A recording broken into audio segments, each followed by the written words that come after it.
보헤미아의 아름다운 중세도시 체스키 크롬노프를 뒤로하고 저는 차로 약 2시간 반을 달려 이제 맥주의 도시 풀젠으로 갑니다.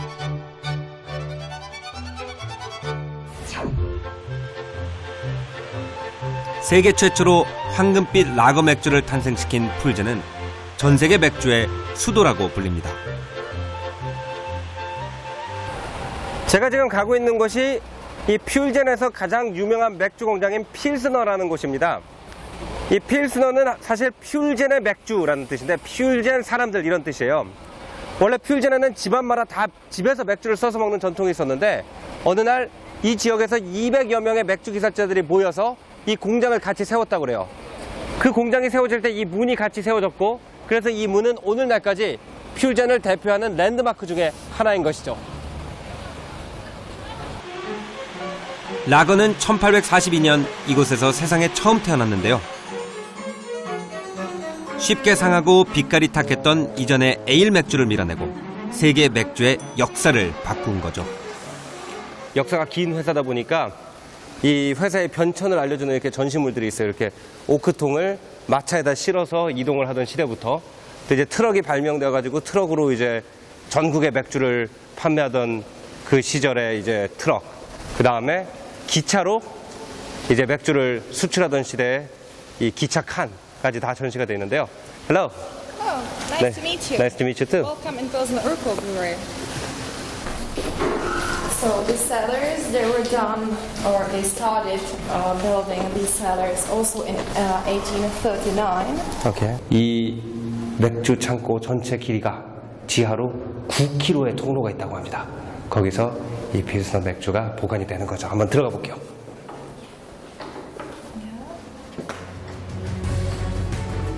처음 라거가 만들어졌던 그대로 이곳에서는 낮은 온도의 지하 창고를 만들어 맥주를 발효하고 숙성시키고 있었는데요.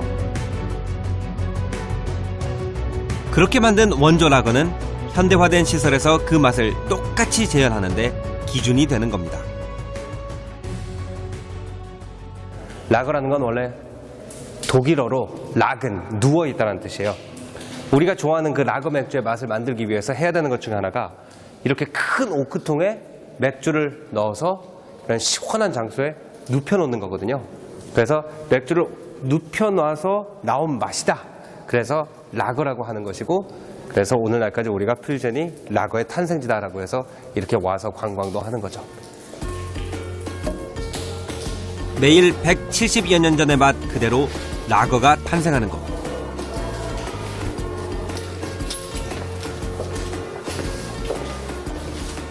And this is the place where beer is fermentating. Here is fermentation, but this is how the production of beer looked like in the past. This is the traditional way. 상온 발효시키는 에일 맥주는 산패되기 쉬워 맛이 떨어졌습니다. 반면에 풀젠에서 오래 연구한 끝에 탄생한 라거는 신선하면서도 청량했는데요. 그 비결은 저온 발효에 있었습니다. 그리고 풀젠의 물이 또 한 몫을 했죠. 오케이, finally.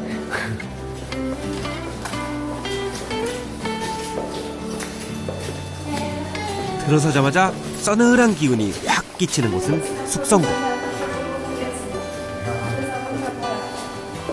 양쪽으로 끝없이 늘어선 대형 오크통에서는 효모가 살아있는 날 것 그대로의 맥주가 익어가고 있다는데요.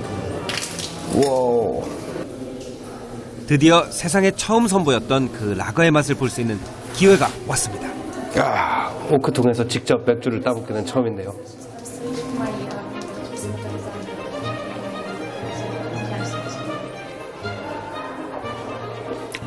와, 진짜 맛있어요. 구름을 먹는 것 같아요.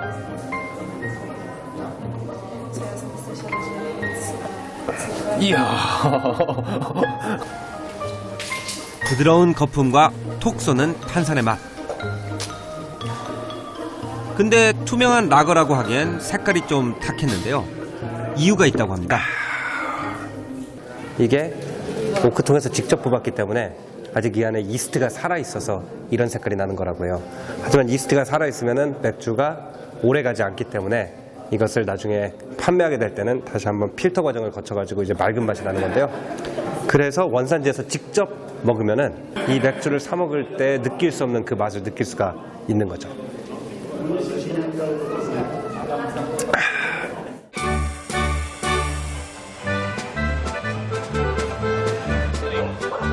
마침 소규모 양조장 맥주 축제가 한창인 풀젠. 수많은 양조장에서 직접 만든 다양한 수제 맥주를 한자리에서 즐길 수 있는 축제라고 합니다.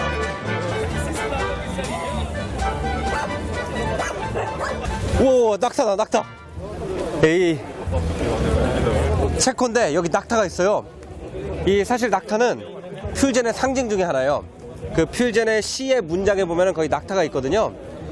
옛날에 이 체코의 종교 전쟁이 있을 때 많은 그 종교 전쟁을 하는 군대들이 이 도시를 지나갔대요. 근데 한 군대가 마스코트처럼 이렇게 낙타를 데리고 다니는 군대가 있었는데 몰래 퓨젠 시민들이 들어가서 낙타를 훔쳐온 적이 있다고 합니다. 전리품으로. 그거를 기념하기 위해서 그때부터 낙타가 퓨전의 상징이 됐다고 하는데 맥주 축제를 할 때 이렇게 낙타를 실제로 동네로 데리고 와가지고 사람들이 쓰다듬고 같이 놀고 그러네요. 말하자면 낙타는 오늘 풀젠의 축제를 알리러 나온 홍보대사인 셈입니다. Dobry den. Welcome. Nice to meet you. Nice to meet you too. Welcome to the Festival of Microbreweries, which is called Sun in the Glass because the beer is like the sun you have in your glass. 풀젠의 맥주 축제는 언제나 성황을 이루는데요. 1인당 맥주 소비량이 세계 최고인 체코인들답게 전 지역에서 많은 사람들이 일부러 맥주를 즐기러 찾아온다고 합니다.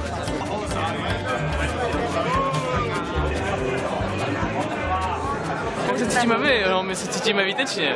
Už jsme něco ochutnali málo, ale ještě to nekončí, ještě máme spoustu času na ochutnávky. 네, 일단 잘 모를 때는 이름 보고 가는 거죠.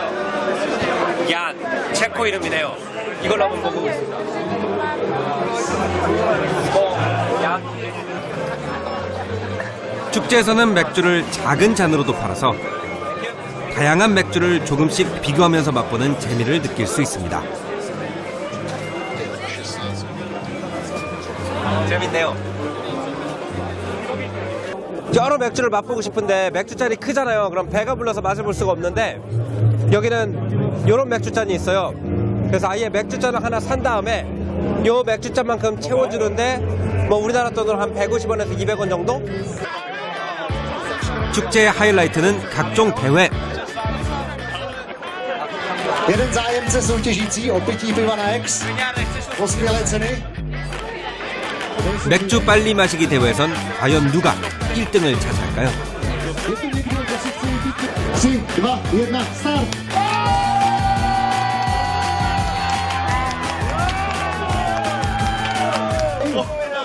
그냥 맥주 한 잔이 순식간에 없어졌어요. Máme dodatečně 저는 새로운 종목에 한번 도전해보기로 했는데요. ze světa vystavené soutěži Mezinárodní puls. Uchopit, natáhnout. 바로 맥주잔 들고 오래 버티기입니다.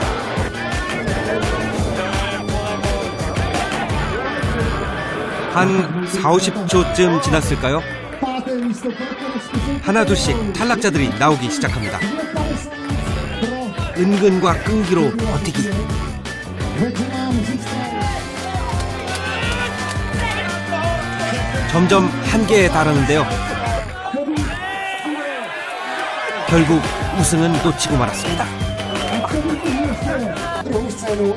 Tam jsou skutečně další soutěže. 오른팔이 후들거려가지고 Technické 왼팔로 마시고 있어요. držení 나스러비. 맥주잔을 함께 기울이면 낯선 사람들과도 금세 어울리고 친구가 될 수 있는 곳. Not great. Tak jsme tady druhý rok už a vždycky je tu spousta lidí, výborný pivo a spousta zábavy, takže můžu jenom doporučit. 한번 맛들이면 중독처럼 매년 찾게 된다는 축제에 저도 흠뻑 빠져봅니다. 체코 사람들의 맥주에 대한 자부심과 애정을 실감할 수 있었던 풀젠을 떠나 이번엔 멋진 자연에 취할 수 있다는 곳 체스케 슈비차르스코 국립공원으로 갑니다.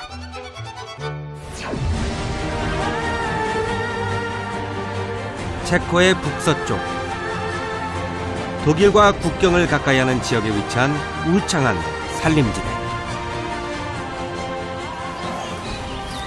오솔길에 들어서니 머릿속이 다 시원해집니다.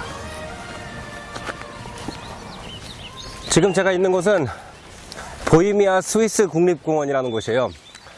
뭐 스위스랑 가깝거나 그런 건 아니고요. 이곳의 지형이 스위스만큼이나 아름답다라고 해서 이 보헤미아 스위스 공원이라고 부른다고 해요. 인정마저 드문 산길. 재밌는 풍경이 눈에 들어왔는데요. 비스듬히 기울어진 바위가 홀로 버티는 게 안쓰러웠던 걸까요? 제가 그 한 체코 사람한테 이게 왜 받쳐놓은 거냐 그러니까 혹시 바위가 무너질까봐 이렇게 천연 기술로 우리가 바위가 무너지지 않게 이 공사를 한 거다 이렇게 얘기를 하더라고요. 그냥 딱 보기만 해도 이 동네 사람들의 위트가 느껴지는 그런 하나의 뭐 토속적인 전통 같아요.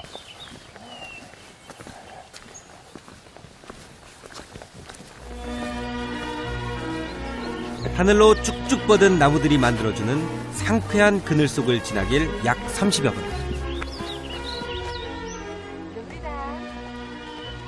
A nahoře bude? Nahoře bude krásný skalní útvar, který je u nás v Česku naprosto ojedinělý. Naschledanou.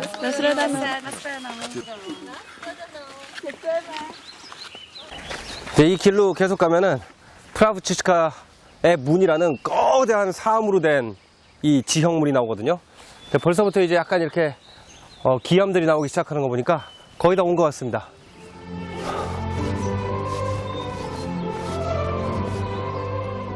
오랜 세월 빗물에 패인 자국이 선명한 바위들. 자연의 섬세한 손길이 점점 가까이 느껴지기 시작합니다.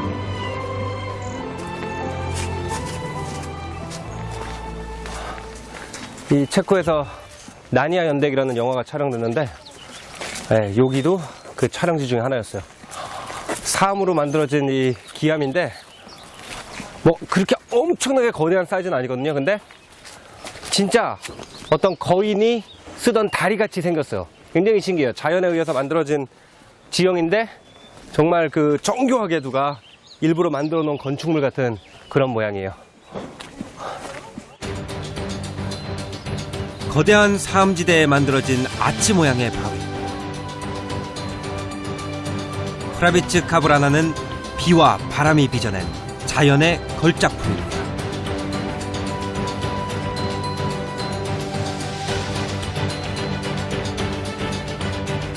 유럽에서 볼 수 있는 사암 아치 중 가장 손꼽히는 크기라는 규모.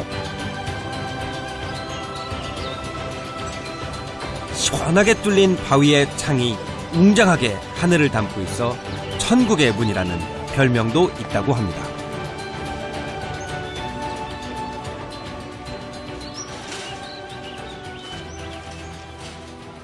왜 이걸 프라브치스카 대문이라고 부르는지 알 것 같아요. 그냥 기암인데 진짜 사람이 이렇게 정교하게 만들어 놓은 건축물 같은 모양이네요. 올라오느냐 굉장히 힘든데 마침 여기 1800년대 말부터 독일과 오스트리아의 유명 인사들이 바캉스를 즐기던 이 카페가 있어요. 일명 내 둥지라는 카페인데요. 여기서 시원한 거 하나 마시고 가겠습니다.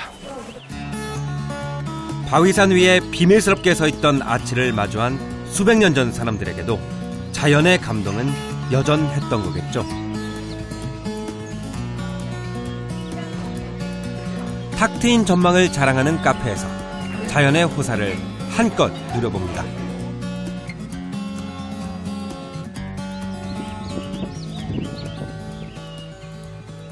이 오스트리아 그림들을 보면 옛날에 이렇게 절벽이 푹 파진데 이렇게 나무가 쫙 내려다보면 풍경화를 많이 봤거든요. 근데 보니까 원래 산이 그렇게 생겼네요. 이쪽은. 역시 예술작품도 자연을 모방한다는 말이 무슨 말인지를 잘 이해할 수 있는 곳이 아닌가 싶어요. 신비의 절경을 품고 있는 대자연.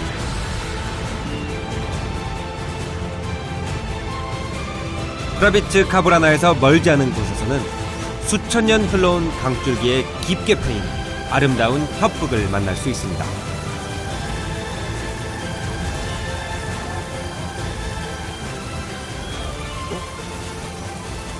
배를 타고 저도 이동해 보기로 했는데요. Edmundova soutězka je dlouhá asi 960 metrů a plavba po ní trvá asi 20 minut.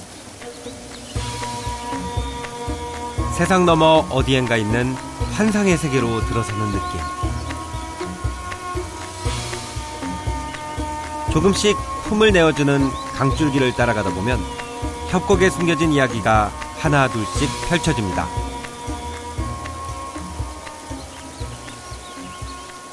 Tady na levé straně na svém vodnickém křesílku sedí náš vodníček Kameníček. On opravuje si svoji botičku a přitom pokuřuje svoji dýmčičku. Vodníček Kameníček je strážcem Edmundovy soutězky. Veliký slon, který pije popotem z řeky, a to je Bimbo. 협곡에는 거대한 코끼리가 있는가 하면 입을 떡 벌린 악어도 있습니다. 저 돌이 마치 악어의 이빨 같다고. 이렇게 돌 사이가 수평으로 이렇게 벌어져 있어가지고 정말 들여다보면 약간 무시무시한 느낌이 납니다. 또 가다 보면 기다렸다는 듯 떨어지는 폭포도 등장하는데요. Je plně automatický, je na dálkové ovládání. 수로에 연결된 밧줄을 당겨 만들어 보여주는 폭포. 정말 원격 조정은 아니지만 귀여운 폭포 연출이 협곡을 더 그럴듯하게 만듭니다. 이걸 누르시니까 물이 위에서 쫙 쏟아지는데 깜짝 놀랐어요. 여기가 그렇지 않아도 이제 굉장히 선선한 곳인데 시원해지네요. 물벼락 같은 폭포를 한 차례 맞고 나면 마치 미지의 세계로 떠나온 파란만장 탐험대의 주인공이 된 기분도 드는데요.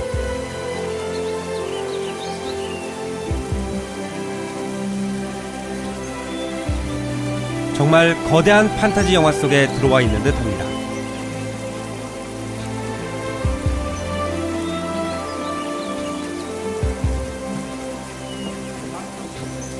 이제 현실로 돌아갈 시간. 꿈나라 속 여행을 갔다 온 것 같네요. 와, 정말 아름다워요. 체코의 대자연이 숨겨온 아름다운 비경. 그곳에서 저는 보헤미아의 파라다이스를 보았습니다.